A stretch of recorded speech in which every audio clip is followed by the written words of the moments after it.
रेतपुर गांव में सुखिया नाम का एक आदमी रहा करता था।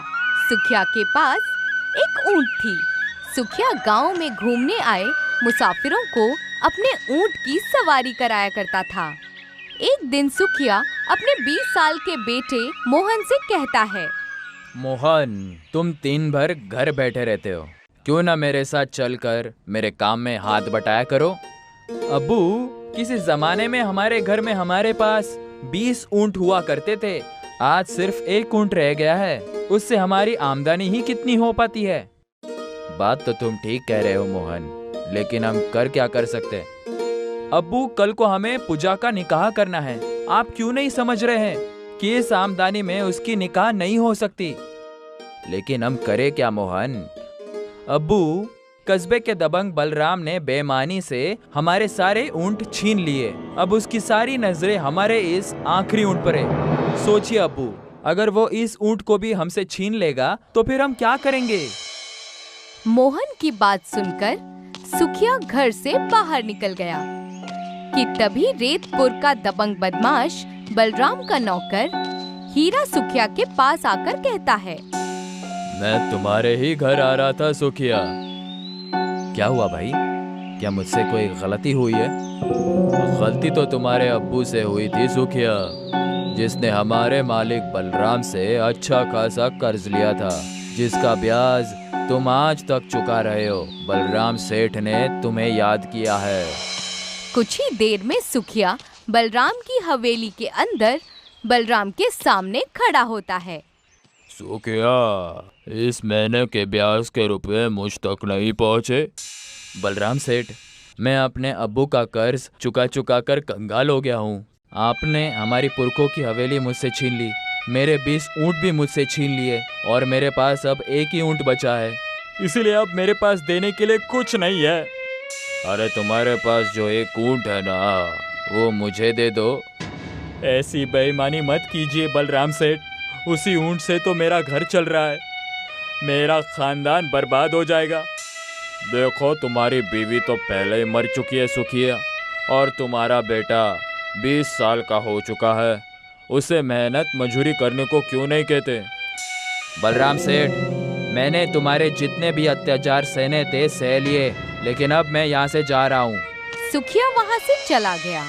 सुखिया बलराम की हवेली से कुछ ही दूर चला था कि तभी एक ट्रक उसे कुचलता हुआ चला गया। सुखिया की मौके पर ही मौत हो गई।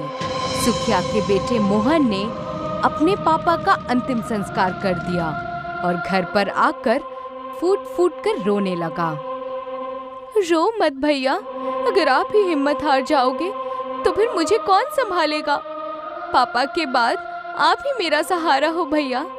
अपनी बहन की बात सुनकर मोहन खामोश हो गया।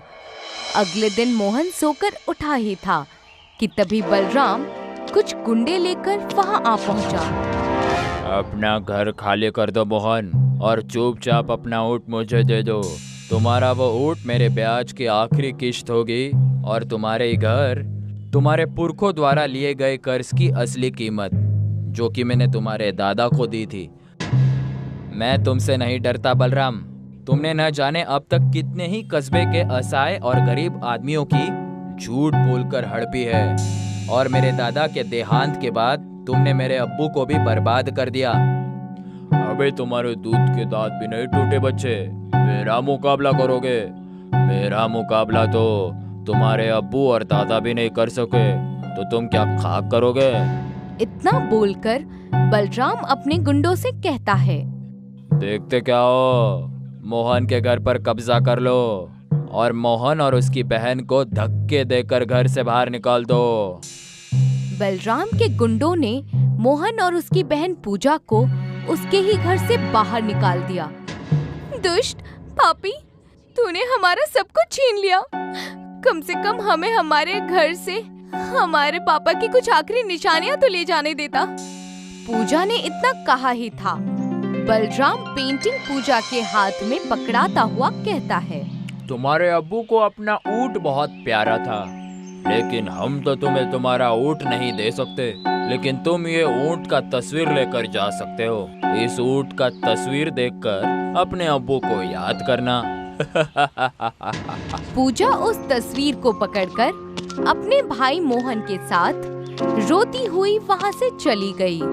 वो दोनों गांव की सीमा पर पहुँचे ही थे कि तभी गांव के मुखिया ने उन दोनों को रोक लिया। तुम दोनों को कहीं जाने की जरूरत नहीं है। तुम दोनों आज से मेरे घर पर रहोगे। नहीं मुखिया जी, मैं आपका यह एहसान नहीं ले सकता। तुम्हारे अब्बू और तुम्हारे दादा ने मेरे अब्बू पर बहुत एहसान किए थे, अब ना मत करना। मुखिया मोहन और पूजा को अपने घर पर लेकर आ गया। रात में पूजा अपने पापा को याद करके रो रही थी कि तभी उसके कानों में एक ऊंट की आवाज टकराई। यहाँ तो आसपास कोई भी ऊंट नहीं है, फिर यह आवाज कैसी? कुछ वक्त बाद उसके कानों में ऊंट के बोलने की लगातार आवाजें टकराने लगीं। पूजा ने देखा कि वो आवाजें तस्वीर के अंदर से आ रही थीं। पूजा ने जैसे ही उस तस्वीर को देखा तो वो हीरे का ऊंट तस्वीर के अंदर एक रेगिस्तान में चला जा रहा था। पूजा अपने भाई मोहन को बाहर बुलाकर लाती है। क्या हुआ पूजा? भैया, ये देखिए, इस तस्वीर में हीरे का ऊंट चल रहा था और बोल भी रहा था। मोहन उस तस्वीर को गौर से देखने लगा।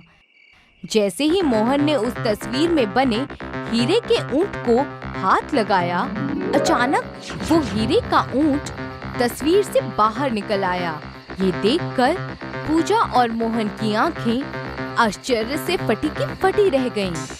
मुझे देखकर चौंकने की जरूरत नहीं है। मैं जादुई हीरे का ऊंट हूँ जो तुम्हारे दादा ने एक जादू की नगरी से खरीदा था, लेकिन किसी वजह से उन्होंने मुझे इस तस्वीर के अंदर बंद कर दिया था और मुझसे कहा था कि जब उनका पोता इस तस्वीर को हाथ लगा देगा मैं तब बाहर आ जाऊंगा। इस मंजर को मुखिया भी देख रहा था। मुखिया वहाँ आकर मोहन से कहता है, मोहन, मेरे अब्बू कहा करते थे कि तुम्हारे दादा के पास कुछ चमत्कारिक ताकत भी थी, लेकिन तुम्हारे अब्बू को इस बात पर यकीन नहीं था। तभी वो हीरे का ऊंट अपने मुंह से हीरे उगलने लगा। इन हीरों को बाजार में बेचा ना, तुम कोई आम इंसान के पोते नहीं हो। मोहन उन हीरों को अगले दिन बाजार में बेच आया। कुछ ही दिनों में मोहन ने रेतपुर गांव के सभी गरीब और असहाय लोगों के कर्जे चुकता करके बलराम के हाथों उनकी जमीन और उनकी संपत्ति छुड़ाकर वापस कर दी। आखिर ये सब माजरा क्या है? इस मोहन के पास आखिर इतनी दौलत कहाँ से आ गई? मैंने तो उसे और उसके अब्बू को कंगाल कर दिया था। बलराम सेठ, पूरे रेतपुर कस्बे में चर्चा है कि मोहन के पास एक हीरे का ऊंट है। जब से वो हीरे का ऊंट मोहन के पास आया है, सुना है कि वो हीरे का ऊंट अपने मुंह से हीरे उगलता है। यकीन तो मुझे भी नहीं था। मोहन भी अपने अब्बू की तरह बेवकूफ है। मोहन ने सारे कस्बे का जायदाद मुझे 2 गुने पैसे देकर छुड़वा ली, लेकिन उसने अभी तक अपने 20 ऊंट और हवेली नहीं छुड़वाई। अब तुम देखना कि मैं उसे कैसे अपनी बातों में फंसाकर उससे उसका हीरे का ऊंट हासिल करता हूँ। अगले दिन बलराम अपने नौकर हीरा के साथ मोहन की हवेली में पहुंच गया। तुम तो अपने अब्बू के मौत पर उस दिन बड़े आंसू बहा रहे थे। अरे बेवकूफ, जब तुम्हारे पास वो हीरे का ऊंट आ ही गया था तो तुम्हें सबसे पहले अपने अब्बू की जायदाद को छुड़वाना चाहिए था, ना कि उन कस्बे वालों की जायदाद को। मैं इसी बारे में आपके साथ बात करने वाला था सेठ। बोलिए, मेरे 20 ऊंट और मेरे पूर्वजों के हवेली की कीमत क्या है? मैं तुम्हारे 20 ऊंट और हवेली वापस कर सकता हूँ, लेकिन तुम्हें इसके बदले तुम्हें अपना हीरे का ऊंट मुझे देना पड़ेगा। बलराम की बात सुनकर मोहन गहरी सोच में डूब जाता है। ठीक है, मैं तुम्हें अपने हीरे का ऊंट देने के लिए तैयार हूँ, लेकिन मेरी एक शर्त है। कैसी शर्त? तुम्हें मेरी सारी जायदाद के साथ साथ अपनी भी सारी जायदाद मेरे नाम करनी होगी। मुझे मंजूर है। अगले दिन बलराम ने मोहन के पूर्वजों की हवेली मोहन के नाम कर दी और उसके सारे ऊंट भी उसे वापस कर दिए और साथ ही साथ अपनी सारी संपत्ति भी मोहन के नाम कर दी। ये लो बलराम सेठ, मेरी हीरे का ऊंट आज से तुम्हारा हो गया। बलराम अपने साथी हीरा के साथ उसके ऊंट को मोहन की हवेली से लेकर चला आया। देखा तुमने हीरा, मोहन भी अपने अब्बू की तरह मूर्ख निकला। अब तुम देखना कि मैं कैसे हीरे के ऊंट से हीरे निकलवा कर मोहन से भी ज्यादा रईस बन जाऊंगा। इतना कहकर बलराम उस ऊंट से कहता है, आज से मैं तुम्हारा मालिक हूँ, अब जल्दी से अपने मुंह से हीरे उगलो। मगर बलराम की बात सुनकर ऊंट हीरे की बजाय मिट्टी उगलने लगा। ये देखकर बलराम गुस्से से कहता है, अरे मैंने तुमसे हीरे उगलने को कहा था, तुम तो मिट्टी को उगलने लगे। जल्दी से हीरे उगलो। बलराम के बार बार कहने पर भी जादुई हीरे का ऊंट मिट्टी ही उगल रहा था। तुम मुझे बेवकूफ समझ रहे हो, जादुई हीरे के ऊंट? अगर तू हीरे नहीं उगलेगा तो क्या हुआ? तेरे जिस्म पर लगे हुए हीरे उखाड़ कर मैं अपने नुकसान की भरपाई करूंगा। जैसे ही बलराम ने हीरे के ऊंट पर लगे हुए हीरों को हाथ लगाया, हीरे का ऊंट गायब हो गया। हीरे के ऊंट को गायब होते देख बलराम घबराते हुए हीरा से कहता है, ये तो गायब हो गया। बलराम सेठ, मुझे लगता है कि मोहन ने आपको बेवकूफ बनाया। तभी बलराम और हीरा के कानों में मोहन की आवाज आती है, अब ये बलराम सेठ नहीं बल्कि भिखारी हो गए हैं। ये सब क्या है मोहन? वो हीरे का ऊंट कहाँ गया? उस हीरे के ऊंट को जहाँ जाना था वो चला गया। इतना कहकर मोहन वही तस्वीर बलराम को दिखाने लगा। उस तस्वीर में वही हीरे के ऊंट का चित्र बना हुआ था। जिस जादुई हीरे के ऊंट को तुम अपनी सारी जायदाद देकर मुझसे ले गए थे, वो जादुई हीरे का ऊंट मेरे दादाजी ने जादुई नगरी से खरीदा था। जब वो ऊंट इस तस्वीर से बाहर आया था, तब उसने मुझे ये बताया था कि मेरे दादा ने आपसे कुछ कर्ज नहीं लिया था। तुमने मेरे अब्बू से झूठ बोला था और इसी जादुई हीरे के ऊंट ने तुम्हें बर्बाद करने के लिए मुझे तरकीब बताई थी। और एक मजे की बात मैं बताऊं कि ये जादुई हीरे का ऊंट सिर्फ मेरे हाथ लगाने से ही बाहर आ सकता है, क्योंकि ये मेरा हीरे का ऊंट है, तुम्हारा नहीं। अब तुम पूरी जिंदगी गरीबी में काटोगे, तुम्हें पता चल जाएगा कि गरीब की जिंदगी कैसी होती है। इतना कहकर मोहन वहाँ से चला गया। बलराम और हीरा दोनों कंगाल हो चुके थे। सिम्बापुर शहर में आर्यन अपनी बीवी जिया के साथ अपने भैया भाभी के साथ रहता था। आर्यन की भाभी प्रीति काफी नकचड़ी थी। वो बिल्कुल नहीं चाहती थी कि आर्यन और जिया उसके साथ उसके घर में रहें। इसीलिए वो हमेशा अपने पति संदीप से इसकी शिकायत किया करती थी। कितनी बार कहा है आपको, मुझे आपके भाई और उसकी बीवी के साथ रहना नहीं पसंद है और मैं बिल्कुल नहीं चाहती कि उन्हें पिताजी के छोड़े हुए जमीन जायदाद में हिस्सा मिले।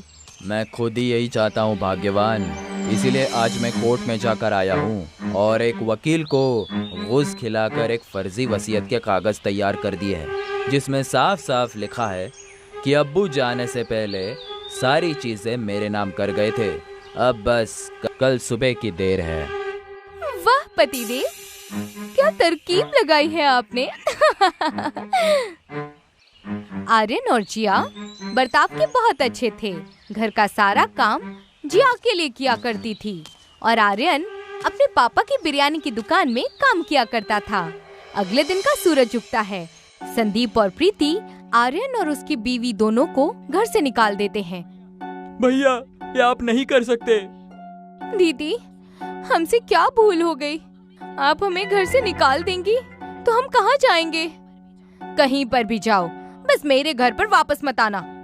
और आर्यन, तुम्हें काम पर आने की अभी जरूरत नहीं है। उस बिरयानी की दुकान को भी अब्बू मेरे नाम पर करके गए हैं। अब जाओ तुम दोनों और खुद का कुछ कर लेना, लेकिन वापस यहाँ मत आना, समझे? रहने की ही बात है तो थोड़े दिन किसी रेलवे स्टेशन पर सो जाना। गरीब लोग वहीं पर तो सोते हैं।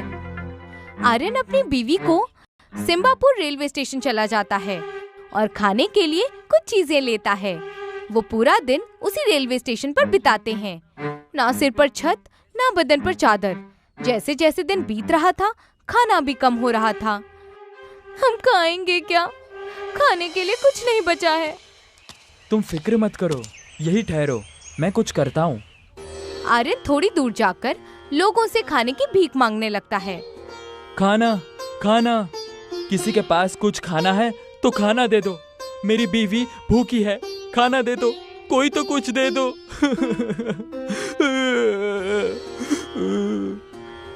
आर्यन अपनी हालत पर फूट फूट कर रोने लगता है। तभी वहाँ पर एक छोटी लड़की आर्यन के पास आकर कहती है, आप रो क्यों रहे हो? मैं आपको खाना देती हूँ। आज मैं अपना टिफिन लाना भूल गई और मम्मी ने मुझे आज बिरयानी और मेरे दोस्तों के लिए मोमोज पैक करके दिए हैं। आप रोइए मत, मैं आपको अपना टिफिन देती हूँ। बेटी, तुम्हारा बहुत बहुत शुक्रिया। ऊपर वाला हमेशा तुम्हारे साथ रहे। ऊपर वाले से मेरी ये दुआ है। तभी रास्ते में एक बुजुर्ग औरत कमजोरी की हालत में लोगों से खाना मांग रही थी। कोई खाना दे दो, नहीं तो मैं जिंदा नहीं बचूंगी। आर्यन उसे देखकर रुक जाता है और बुजुर्ग औरत से कहता है, जी अम्मी जी, मैं थोड़ा सा खाना आपको देता हूँ। मैं अपने हिस्से का खाना आपको दे देता हूँ। मुझे बस इतना खाना चाहिए था जिससे मेरी बेगम का पेट भर जाए। तुम नेक इंसान हो, तलाशा हर जगह तुम्हें, उसी तरह से जैसे कोई समुद्र में मोती ढूंढता हो। हर बार पत्थर हाथ में आते हैं, मगर आज इस समंदर में मुझे मोती मिल गया। वो बुजुर्ग औरत अचानक से परी में तब्दील हो जाती है। जिस बच्ची ने तुम्हें आज टिफिन दिया था वो मैं ही थी बेटा। भूखमरी की भी हालत में तुमने मुझे खाना दिया। अब से तुम कभी भूखे नहीं सोओगे। धीरे धीरे सब जो तुमने खोया है उसका दुगना तुम्हारे पास आ जाएगा। मेहनत करो और खूब तरक्की करो आर्यन। परी जादू से वहाँ स्टेशन पर एक दुकान खड़ी कर देती है जिस पर मोमोज बिरयानी लिखा होता है। कल से तुम यही बेचोगे, इस दुकान पर तुम काम करोगे। जो कोई तुम्हारे हाथ की बिरयानी खाएगा वो उसका दीवाना हो जाएगा। ये कहकर परी वहाँ से चली जाती है। आर्यन जिया को जाकर खाना देता है और उसे सारी बात बताता है। अच्छे लोगों के साथ बुरा होता है, सबने कहा और सुना है, मगर आज जो हमारे साथ हुआ है वो प्रमाण है कि ये बात गलत है। अगले दिन आर्यन और जिया दोनों दुकान में जाते हैं जहाँ पर पहले से ही मोमोज बिरयानी बनाने की चीजें वहाँ पर 2 पेटियों में रखी हुई थी और साथ ही वहाँ पर एक पर्ची भी थी जिसमें मोमोज बिरयानी बनाने का तरीका लिखा हुआ था। यहाँ तो पहले से ही चीजें रखी हुई है। हम इस बिरयानी को सबके लिए बेचेंगे। इसे गरीब भी खरीद सकता है और रईस भी। इस बिरयानी को हम 5 रुपयों में बेचेंगे। सही कहा आपने। आर्यन और जिया मोमोज बिरयानी बना लेते हैं और उस मोमोज बिरयानी को रेलवे स्टेशन पर 5 रुपए में बेचना शुरू कर देते हैं। कुछ वक्त बाद वहाँ कई सारे लोग उनकी बनाई हुई मोमोज बिरयानी खाने चले आते हैं। बेटा, शुक्रिया, तुमने हम गरीबों को अपने ध्यान में रखकर ये अनोखी मोमोज बिरयानी 5 रुपयों में बेचना शुरू कर दी। हमने भी दिन सहे हैं, हमें पता है कि कैसा लगता है। आप बेफिक्र रहिए और ये बताइए कि आपको और बिरयानी चाहिए क्या, क्योंकि उसके लिए और पैसे देने की जरूरत नहीं है। धीरे धीरे आर्यन और जिया की मोमोज बिरयानी पूरे शहर में मशहूर हो गई। सब लोग उसकी दुकान पर 5 रुपए की मोमोज बिरयानी खाने आने लगे। कई शहरों के रईस लोग भी 5 रुपए वाली मोमोज बिरयानी खाने आते और उसे कई सारे पैसे देकर जाते। ये खबर हवा की तरह संदीप और प्रीति तक भी पहुंच जाती है। ये मैं क्या सुन रही हूँ पतिदेव? आर्यन और जिया फिर से रईस बनते जा रहे हैं। उन्हें कई सारे शहर के धनवान लोग उस बिरयानी को खाकर ज्यादा पैसे भी दे रहे हैं उन्हें। जानता हूँ, मुझे भी समझ में नहीं आ रहा है। सब तो हमने उससे छीन लिया था, तब उसके पास ये दुकान खोलने के पैसे कैसे आ गए? और इतने पैसे कैसे आ गए कि वो बिरयानी को 5 रुपयों में बेच रहा है? हम दोनों को जाकर देखना पड़ेगा भाग्यवान। मगर वो हमसे बात भी करेगा क्या? वो सब मुझ पर छोड़ दो।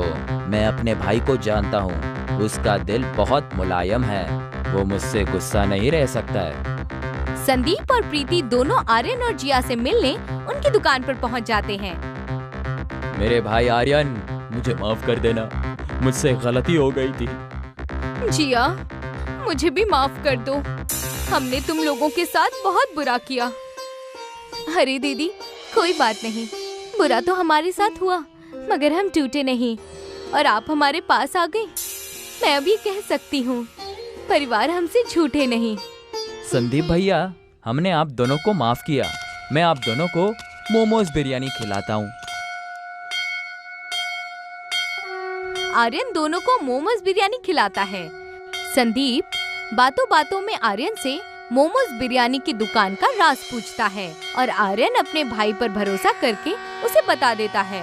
भैया, हम 5 रुपए में इस मोमोज बिरयानी को इसलिए बेच पा रहे हैं क्योंकि इस दुकान में 2 पेटियां हैं जिसमें हर रोज अपने आप मोमोज बिरयानी बनाने की चीजें अपने आप आ जाती है और पर्ची में मोमोज बिरयानी कैसे बनाते हैं वो भी लिखा हुआ है। इसलिए ये मोमोज बिरयानी खाने में इतनी अच्छी लगती है। अच्छी बात है, बहुत अच्छी बात है। मोमोज बिरयानी के लिए शुक्रिया। अब हम चलते हैं, लेकिन हम आगे भी तुम दोनों से मिलने आते रहेंगे। संदीप और प्रीति घर लौट जाते हैं। कहा था ना मैंने, वो ज्यादा देर तक मुझसे गुस्सा नहीं रह सकता। और देखा किस तरीके से मैंने उससे सब उगलवा लिया। वो 2 पेटियां और वो पर्ची, हमें बस वही चाहिए, फिर हम भी मोमोज बिरयानी बेचेंगे और वो भी ज्यादा पैसे में। सोचो सोचो पतिदेव, कितने पैसे होंगे हमारे पास। कुछ योजना बनाओ। मैंने रास्ता सोच रखा है भाग्यवान, बस तुम मेरे साथ चलना। अगले दिन रात को आर्यन और जिया अपनी दुकान को बंद करके चले जाते हैं और संदीप और प्रीति रेलवे स्टेशन में प्रवेश करते हैं। प्रवेश करते ही उन्हें वो बच्ची मिलती है जिसने आर्यन को मोमोज और बिरयानी की टिफिन दी थी।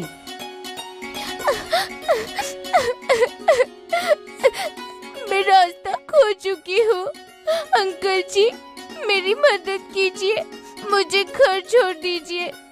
ए लड़की, यहाँ से भाग, जा यहाँ से, किसी और से मदद मांग। अरे, एक बच्ची यहाँ कैसे आ गई? समझ नहीं आता क्या? निकल यहाँ से। वो बच्ची रोते रोते वहाँ से चली जाती है। संदीप और प्रीति आर्यन की मोमोज बिरयानी की दुकान पर पहुँचते हैं। देखो, यही है वो पेटियां जिसमें हर दिन उस अनोखी मोमोज बिरयानी बनाने की चीजें अपने आप आ जाती हैं। और वो रही पर्ची जिसमें उस मोमोज बिरयानी बनाने को तरीका लिखा है। कितना भोला है मेरा भाई, ऐसी चीज को इतनी आसानी से छोड़कर कैसे जा सकता है। बेवकूफ भाई है मेरा, इसीलिए मैं बहुत रईस हो जाऊंगा। संदीप और प्रीति उन दोनों पेटियों और पर्ची को उठाकर जाने लगते हैं। तभी उन्हें बीच में एक बुजुर्ग औरत नजर आती है जो उन दोनों से मदद मांगती है। कोई मेरी मदद करो, कोई मुझे कुछ खाने के लिए दे दो, बड़ी भूख लग रही है। बेटा, पेटी में से कुछ खाने के लिए दे दो। नहीं नहीं, हमारे पास आपको देने के लिए कुछ नहीं है। जैसे ही वो ये शब्द कहता है, वो बुजुर्ग औरत परी में तब्दील हो जाती है और वो उन दोनों से कहती है, मैंने 2 बार रोकने की कोशिश की तुम दोनों को अपने कहर से बचाने की, मगर लालच को मैंने तुम्हारे अंदर वास करते देखा। नहीं मिलेगी माफी तुम दोनों को इस गुनाह की।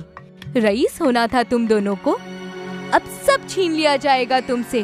कूदता तुम्हारा मन पैसा देखकर, अब कूदते रहना जिंदगी भर एक मेंढक की तरह। संदीप और प्रीति मेंढक में तब्दील हो जाते हैं। अगली सुबह होती है, आर्यन अपनी दुकान खोलता है और उसे वो दोनों पेटियां अपनी जगह पर ही मिलती हैं, जैसे पिछली रात को कुछ हुआ ही ना हो। शहर में आर्यन आगे और कई सारी जगहों पर अपनी 5 रुपए की मोमोज बिरयानी की दुकान खोल लेता है और अपनी जिंदगी आराम से जीता है।